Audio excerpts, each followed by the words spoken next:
व्हॉट्सअपवर यूट्यूबवर माझा व्हिडिओ बघितला असेल की आपण जी ऑर्गॅनिक पावडर तयार केली हायड्रोजल म्हणून, तर ते जर पिकाला दिलं साधारणतः तुम्हाला महिनाभर लागवडीपासून पाणी द्यायची गरज नसते आणि मोठ्या पिकाला साधारणतः 50 ते 60% पाण्याची बचत होते. तर त्या पावडरचं आज आपण इथे डेमॉन्स्ट्रेशन करतोय. हा स्ट्रॉबेरी प्लॉट आहे. तर या स्ट्रॉबेरी प्लॉटला आता पाणी कमी पडायची सुरुवात झाली, तर आपण त्याला आपल्या जेल फॉर्मचा आणि पावडर फॉर्म दोघं फॉर्मचे ट्रायल्स ते आपण घेतोय. तर आता आपण हे जेल आपण प्रिपेअर केलं.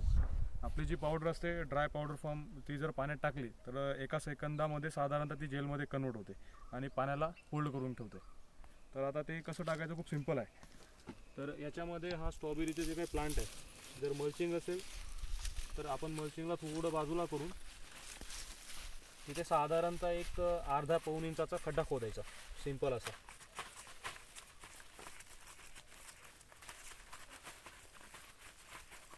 अर्धा पाऊण इंचाचा खड्डा खोदला, त्याच्यामध्ये आपल्याला फक्त हे जेल जे आहे आपलं जेल फक्त त्याच्यामध्ये ओतून द्यायचं आहे.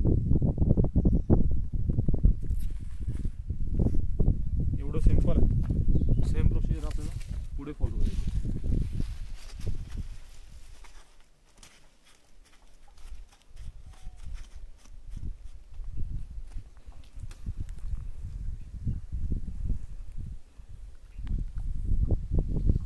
याप्रमाणे आता आपण इथे बघू शकता. इथे जर तुम्ही झूम केलं नाही, इथे दाखवायला एक्झॅक्ट काय पॉज करून, तर आपण इथे बघू शकता. आता इथे आपण खड्डा करून ते आपलं जेल इथे टाकलं. आता आपण जर साधं पाणी टाकलं असतं ते पूर्णपणे मातीमध्ये जिरून गेलं असतं. आता हे बघा, ही पूर्ण जेलने काय केलं आहे, आपलं पाणी ॲब्झॉर्ब करून ठेवलं आणि हे पूर्ण ऑर्गॅनिक जेल आहे.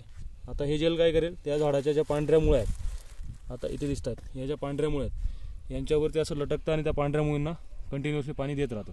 याच्यामुळे झाडाला उन्हाचा ताण वगैरे पडत नाही आणि कमी जरी पाणी पडलं तरी या जेलमधलं पाणी तिथे सप्लाय होत असतं हळूहळू. या प्रकारे